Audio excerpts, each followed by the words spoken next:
Hey everyone, my name is Chelsea. Welcome to Little Mountain Ranch. I'm very happy to have you here with me today.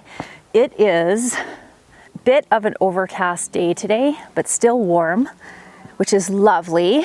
I wanted to show you something that we did here that I said I wasn't going to do, but we did it anyway, and I want to explain why. This is my crop garden over here. We'll get a little bit closer so that you can see. This is where I plant, well, over the years I've planted different things up here, but it's usually my larger bulk stuff like potatoes, squash, corn. I did carrots and onions up here last year.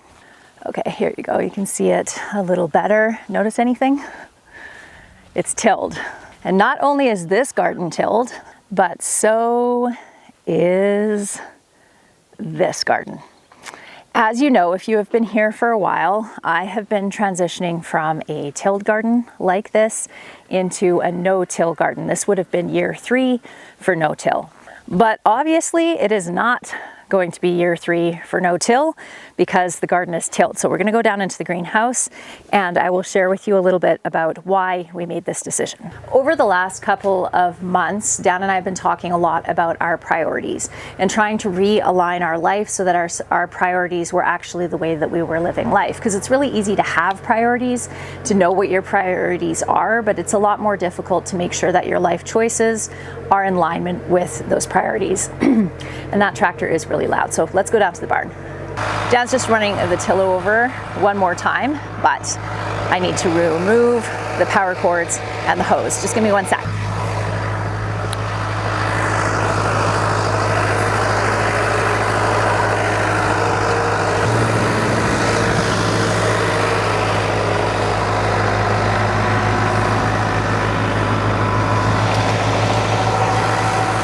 Dan and I are just talking about how to plow this to make it easier when I'm going to form the beds. And I've always had a curvy garden, which looks really beautiful and is more aesthetically pleasing throughout the summertime, but it makes it a little bit more difficult to use things like weed barrier and things like that, because obviously that stuff doesn't curve as well. And I do plan on using some weed barrier in my garden this year. So I'm not sure. Maybe we can do the top rows straight. Whatever you want. And then these ones. Whatever you want me to do, just let me know. If you can do them straight, do them straight. You want them straight this way? Yeah, because the other thing is because we're on a hill, if we can do them across this way, then we lose less water. Okay. You know what I mean? Just do the best you can. Okay, thank you. Dan has all the tilling done and it looks absolutely fantastic. And now he's just grabbing the harrows over here. I'll show you those a little bit more closely in a second, but they're basically tines that get dragged behind the tractor and then they break up all the manure and everything in the field. So he's going to go out and get the field all harrowed. My kids are so excited because the bunnies are starting to get their fur. Let me show you this. It's adorable. Oh, look at this. Little sweeties. So this is what my kids are so excited about. One of the bunnies is pure white, and this is the first pure white bunny that we have had in many, many years. So the kids are super hopeful that this is a male because I've told them that they can keep one of the males out of this litter. So you can see there's a blonde one and a gray one with a white stripe and a little black one. So the reason all this fur is here is because rabbits are born without fur and their mama pulls fur out of her tummy to give them a warm little nest until their own fur grows in.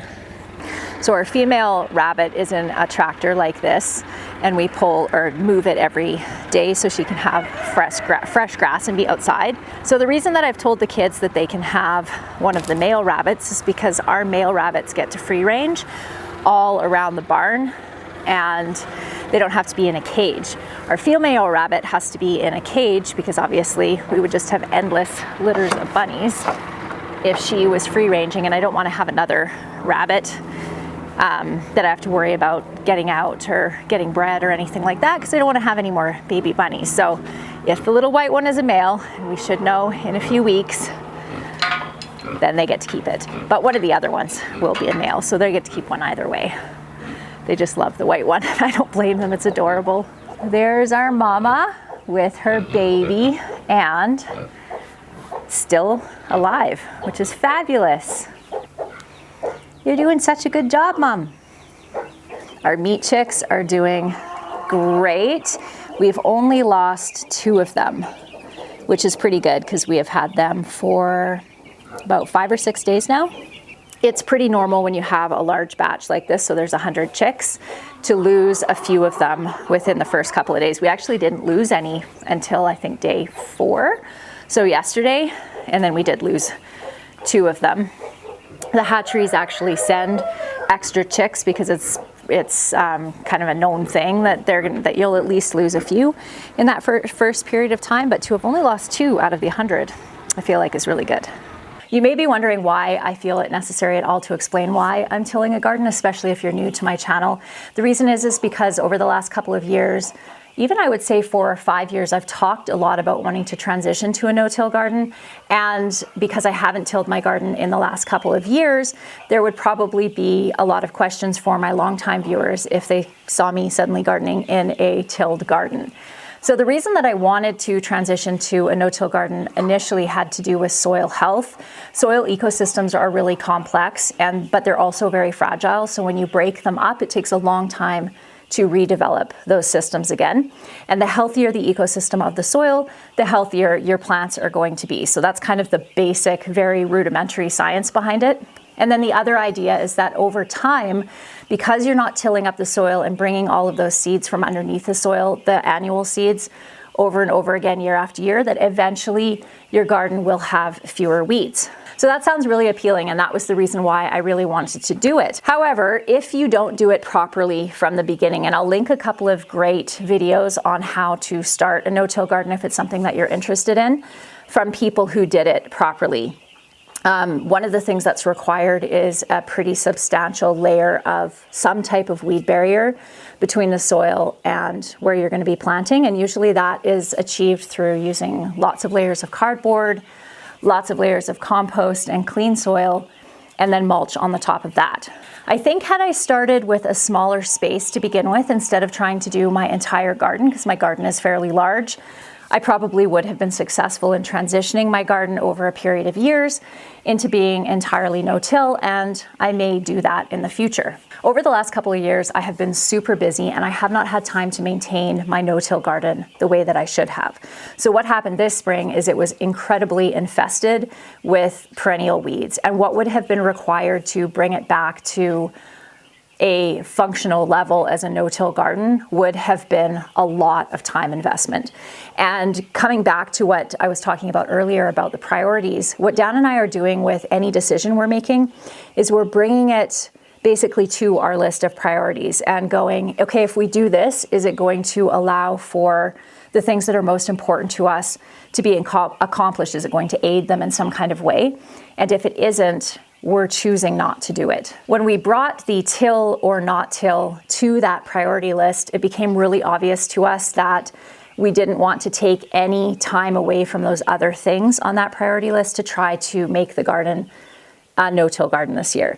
And I cannot tell you how much easier doing things this way, bringing all decisions to our priorities, and if the decision does not support the priorities in some way, we don't do it. It has just made that whole decision-making process so much easier and has removed the stress from it. Because as soon as we did that and we made the decision to till because that was what best supported our priorities, I just felt complete peace about it and actually really excited about it. So that is a very long-winded explanation as to why we decided to till our garden, but I feel really, really good about it. I am so excited about the gardening season. Now I kind of feel like I have this blank slate to work with. Over the next couple of days, I'm going to be doing tons of planting and I'll bring you along with me for that. I'm going to get peas and onions, pak choi, spinach, lettuce. My stomach is growling. I'm sorry if you can hear that. What else are we going to plant? We're going to get all the onions out, all the flowers out that I want to get into the sprout box garden beds that I have around the greenhouse. So that's probably all we'll get done. I'll also likely in the next week transition all of my peppers and my tomatoes into the high tunnel. So it's going to be a very exciting time over the next couple of weeks, and I cannot wait. All right, let's head back up to the garden. So we ended up having to do something in the garden that might seem a little bit crazy, but I think it's going to work out just fine. And that was to dig up all of my garlic and replant it. I had my garlic planted right down the middle of my garden, and in order to get the tiller in there, we had to move it. So again, I thought about it for a little while, and there was only about maybe 100 planted or so. I didn't plant as many as I had in previous years last year for whatever reason, but it turned out to be a good thing in the end. Because garlic is pretty hardy, I think it's going to be okay. So we pulled all the garlic out yesterday, put it into a bin, and left it in the shade with a little bit of water overnight. And then we are going to replant it right now. So I'm just going to poke some holes in with the shovel and then just pop the garlic right back in there, and I think it'll be just fine. I'll give it a good soak. It might slow it down a little bit, but I don't think it's going to kill it outright. The ducks are loving being in the garden, digging for grubs.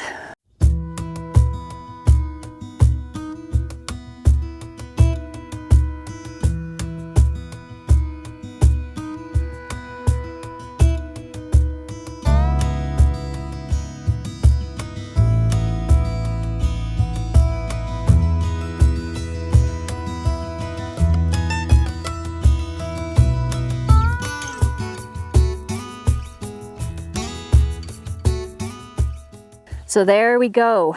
Garlic is all planted. I gave it a really good soak. And then once we're done cutting the lawn in the next couple of days, I will use grass clippings and mulch all of this really well. Fortunately, it is a overcast and relatively cool day today, and it's supposed to be again that way tomorrow, which is perfect for the garlic. If it was really hot, they would suffer a little bit more than they will in this weather. But I think it's going to work just fine. And I have to say that there is something just so aesthetically beautiful about a freshly tilled garden. Doesn't it look lovely? It's like a blank canvas. I have all these ideas now for where I'm going to plant everything. I'm going to put a ton of flowers in my garden. As you all know, I love to grow flowers in my vegetable garden. And I have been hardening off a bunch of stuff a little bit earlier than I normally do because it's been warm, quite warm, which is a major departure from the cold early spring we had. But all of my seedlings are looking great. The onions are looking a little yellow because they really need to get into some nice compost-rich soil, but I think I'll get the onions planted probably tomorrow, actually. Onions can handle a little bit of frost, but we actually haven't had any frost now for almost a week. We will get frost again, for sure, but I don't think there'll be any heavy frosts. So I think what I'll do is plant the onions where the garlic ends there, all the way down this way, and I think I'm going to put my corn down there, but I haven't decided quite yet. So now we're going to go up to the house. My kids requested peach cobbler today, so I am going to go make some peach cobbler. I love peach cobbler. Do you guys like peach cobbler? And maybe if I have some cream, I will make some ice cream to go with it. The crop garden's looking so beautiful over there, all tilled. I haven't decided what I'm going to put up there yet either. Squash does really well up in this garden because down in the lower part here, it's a bit cooler at night because all the cold air kind of settles down in the valley. And it stays warmer up here. And because squash love heat so much, it's a good spot for them. But it's also a great spot for potatoes. I grew potatoes on this half of it last year, so I might grow them on the other side. We'll see.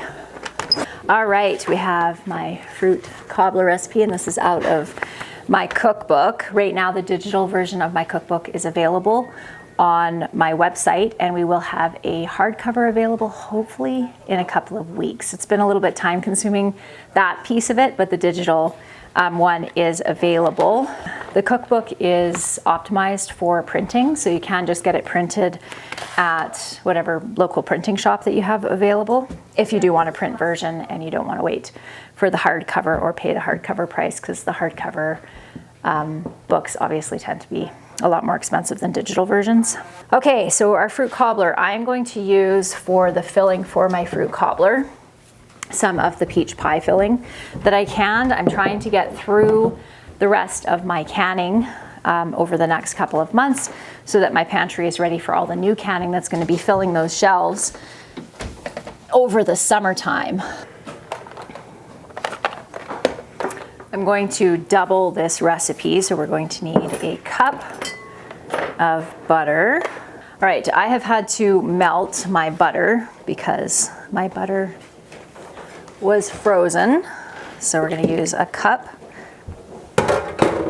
And we have the ice cream machine up here. I'll show you it a little bit more closely. I really wanted an ice cream machine that I could just throw everything into and I didn't have to pre-freeze or anything like that. We bought this 2 years ago and it was not an inexpensive one, but I have never regretted the money spent on it because it's so great to just be able to throw the ingredients in there and make some ice cream and have ice cream within 60 minutes. It's fabulous. Okay, so we have our 1 cup of butter. I'm gonna add a cup and a half of sugar. And I have this handy dandy 1.5 cup measure here. Doesn't fit in there though.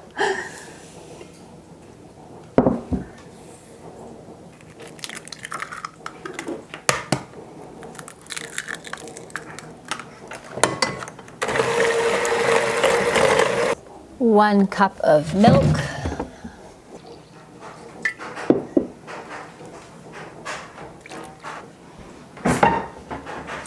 2 teaspoons of vanilla.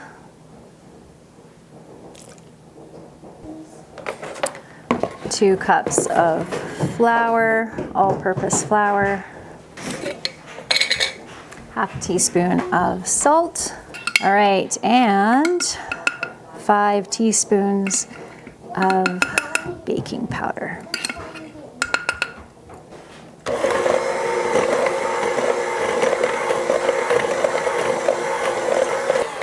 Okay, and once your cake batter is all mixed up, you can add your fruit. Okay, like I said, I am using peach pie filling, but you can use just plain canned peaches. You could use frozen berries, any kind of berries you want. You can add extra sweetening to it if you want to, or you can leave it plain. That smells so good. And then over top of this, we're going to scoop up or scoop on our batter. And you don't have to spread this over so it covers everything either, because it will spread out while it's baking. And then we're going to bake this in a 350-degree oven for 20 to 30 minutes until it's nice and golden brown. So I'm just going to tidy this up, and then we're going to make our ice cream. I'm going to make a super simple ice cream, not a custard base or anything like that. All I'm going to do here is add a couple of cups of cream, and this isn't super thick cream because this is from my milk from this morning. I'm going to add a little bit of sugar and a little bit of vanilla, and that's it.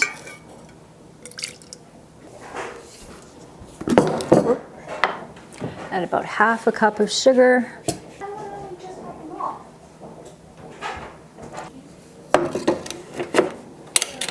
And this one is a Whitner ice cream maker.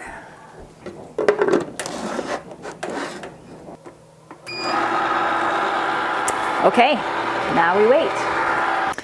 Okay, now that that's done, before we sign off, I just wanted to show you, where is my husband? Oh, Dan decided to run the harrows on the driveway because it's actually a really effective way of bringing up the gravel. Where is he?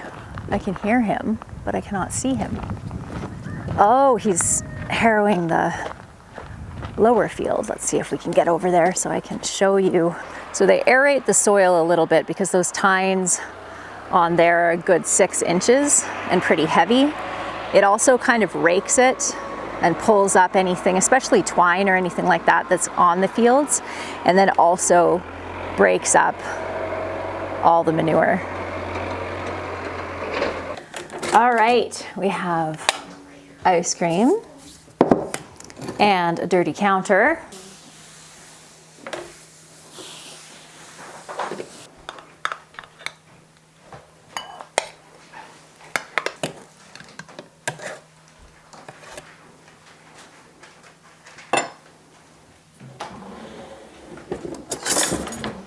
When I was a kid, we always ate this with milk poured on top, which is also delicious.